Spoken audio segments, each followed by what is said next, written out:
Իշխող ուժը քաղաքացիական պայմանագիրը եւ իր առաջնորդը ունեն այսօր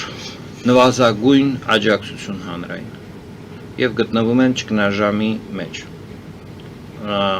ընդառաջ ընտրություններից իրենք ունեն չափազանց ցածր արդյունքները ցույց են տալիս չափազանց ցածր աջակցություն սա մի ճգնաժամ է կարելի է անվանել քաղաքացիական պայմանագրի ճգնաժամ Երբ քաղաքացիական պայմանագիրը կանգնած է այն իրողության առջև, որ վերարտադրվել պարզապես ընտրություններում մասնակցելով հնարավոր չէ։ Պետք է կիրառել ինչ-որ տեխնոլոգիաներ, որտեղ եթե լինեն ազատ արդար ընտրություններ, քաղաքացիական պայմանագիրը, ինչպես դա տեսանք Գյումրիում, մեծամասնություն չկազմեց, այնպես էլ համապետական ընտրություններում չի կազմի մեծամասնություն։ Խորհրդարանական ընդդիմությունը եւս գտնվում է ճգնաժամի մեջ եւ եւս դա խնդիր է որը որ փորձում են լուծել եւ ցածր աջակցություն նույնպես այդտեղ գլխավոր գործոնն է այդ ցածր աջակցությունը խորհրդարանական ընդդիմության պրոքսի ուժերին տրթում է ռադիկալիզացիայի բողոքի ակցիաների ռադիկալիզացիայի չի ակնում այդ ինչ մասին է խոսքը այսօր մի կողմը ունի չափազանց ցածր աջակցություն մտահոգված է իր վերարտադրությամբ մյուս կողմը ունի չափազանց ցածր աջակցություն ռադիկալիզացիայի մեջ է տեսնում իր բողոքի ռադիկալիզացիայի մեջ է տեսնում իր հնարավորությունը ազդել քաղաքական պրոցեսների վրա։ Այս դրության մեջ մենք տեսնում ենք բախում, որտեղ իշխող ուժի տեսակետից եկեղեցին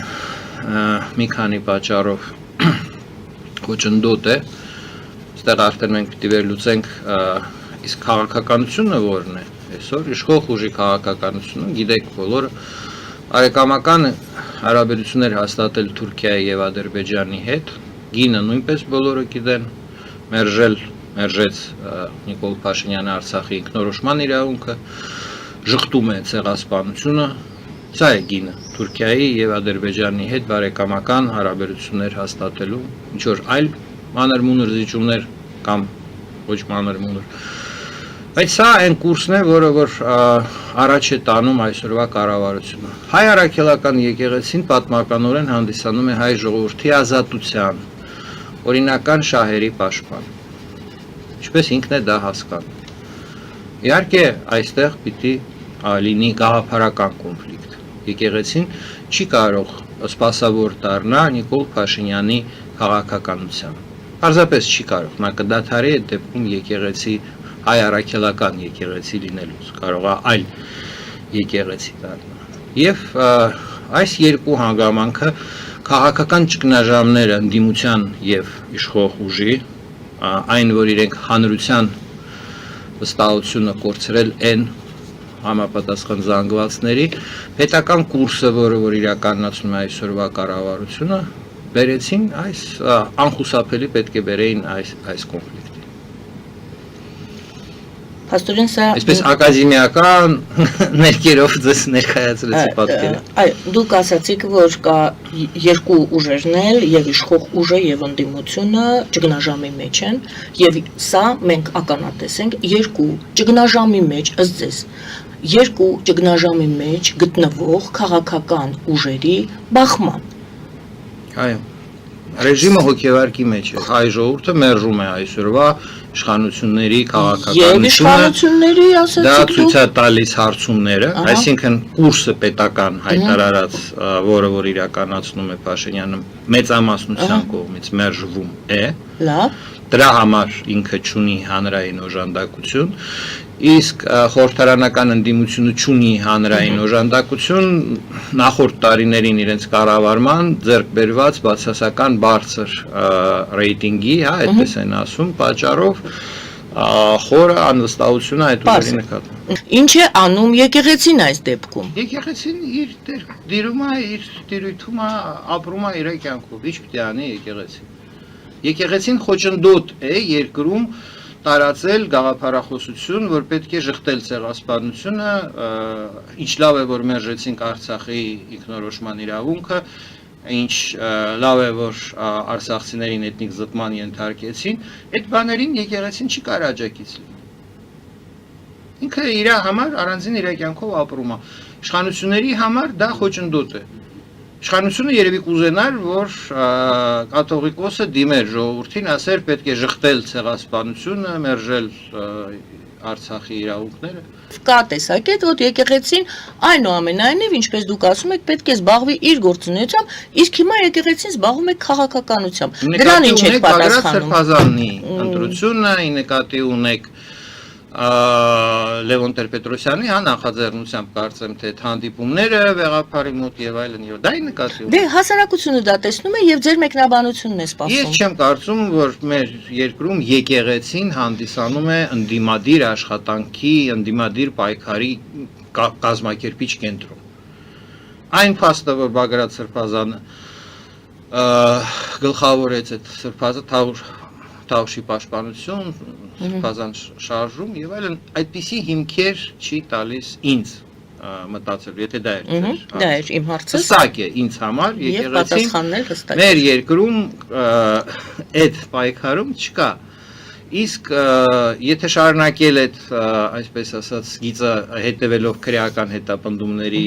Միքայել Աչապարյանի մասով, ապա եւ ես չեմ համարում, որ Միքայել Աչապարյանը նույնպես ինչ որ քաղաքական ծրագիր ունի երկրում ընդդիմություն ձևավորելու, ընդդիմադիր պայքար գլխավորելու եւ կարծեմ թե երեք ինքը հրաժարվեց։ Ոչ թե հրաժարվեց, երբերին հրաժարվում են, ասած խնդրում եմ ինձ չխառնել այդ թեմաների մեջ։ Այսինքն մոտավորապես այդպեսին է ձևակերպել նման ձեր հարցերը, որը որ դուք խոսքը գնում էր, որպեսզի կիսատ չլինի մեր ձևակերպումը, խոսքը գնում էր այն մասին, որ իրեն են առաջադրել վարչապետի պաշտոնում, ինչ քաղաքական ուժեր, այո, առանց իրեն հետ համաձայնեցնելու, նա ասաց իմ աշխատանքը այն ինչ ես անում եմ, դա ինձ բավարար է։ Ձեր հարցի պատասխանն է։ Երրորդ ուժերի ձեռագիր ձեր իշխանությունը նենց լավ վիճակում է, ընդդիմությունը նենց լավ վիճակում է, որ երրորդ ուժերը խառնվել են, որ խանգարեն, իմ ասածը հետևյալն էր։ Այո։ Ներողություն պարզ ասեմ, իշխանությունը քաքի մեջ է, ընդդիմությունը քաքի մեջ է, երրորդ ուժերը ստեղ նույնիսկ կարիք չունեն խառնվելու։ Ինչ կա տեղ խառնվելու։ Բանից թելից կախված իշխանություն, թելից կախված ընդդիմություն, հանրային օժանդակություն չունեցող խղճուկ քաղաքական ինչ-որ խմբերի խղճուկ վիճակ, արդեն չէ, դիսկուրսը խոսակցությունը իջել է մակարդակի, այնտեղ տրուսիկի մեջ, հա, ինչ-որ sense բաներ են որոնում, վարչապետի մակարդակով, հա, այդ ինչի մասին է խոսում, բան է։ Երրորդ ուժերը, ես ոչ թե արդարացնում եմ երրորդ ուժերին, եթե դա է նկատի ունեք Ռուսաստան, Թուրքիա, Ֆրանսիա, ԱՄՆ, բացեք աչքերը, նայեք իրողությանն, իրողությունը չեք տեսնում։ Մեծ Արարատը դուրս է գալի փողոցիկ, չեք տեսնում, նայում եք ու չեք տեսնում։ Ինչը։ Իրողությունն է, իրողությունն է, խղճուկ վարչապետին, խղճուկ ընդդիմությանը, չեք տեսնում։ Ոնց կարելի է չտեսնել։ Հայտարարվում են Հայաստանի Հանրապետությունը, հայ ժողովուրդը ավելի է նվազում այդ օժանդակությունը, ձայներ ավելացրեց Նիկոլ Փաշինյանը իր գրառումներով Facebook-ում։ Կամ հեղինակություն ավելացրեց։ Հեղինակություն, ասացի, ինչ տոչնի է այս մարդին։ Իմ կարծիքով ակնհայտ է, որ արդյունքում երկու կողմն էլ կորցում են օժանդակություն տարբեր պատճառներով։ Ընդդիմության կողմնակիցները այդ ռադիկալիզացիայից վախենում են, քրեական հետապնդումներ եւ այլն հեռանում են եւ այլն, ովքեր որ գաղափարապես կիսում են ընդդիմության գաղափարը, որ հարկավոր է Ռուսաստանի հետ հարաբերությունները պահել բարձր մակարդակով, մերժել մնացած բոլոր աշխարհքաղաքական ուղղությունները։ Սա է, չէ, վերջո, ինչի շուրջն է այս ամեն ինչը։ Եվ հիմա այդ մարդկանց շրջանակում նույնպես պակասում են կողմնակիցները, որովհետև տեսնում են քրեական հետապնդումներ, վախենում են, դա բնական բան է, չեն, այսպես ասած, հեռանում են այդ բաներից, էլի, իսկ նրանք ովքեր որ տարբեր պատճառներից ելնելով Ենթադրենք այդ հարցումների մեջ պատասխանում, որ հարցին ում կքվեարկեք, ասում էին քաղաքացիական պայմանագրի, պարզապես տեսնում են խայտարակությունը իշխանության ներկայացուցիչների, իրենց ելույթները, իրենց մտքերը, որոնք իրենք հիմա այսպես այդ ճգնաժամի մեջ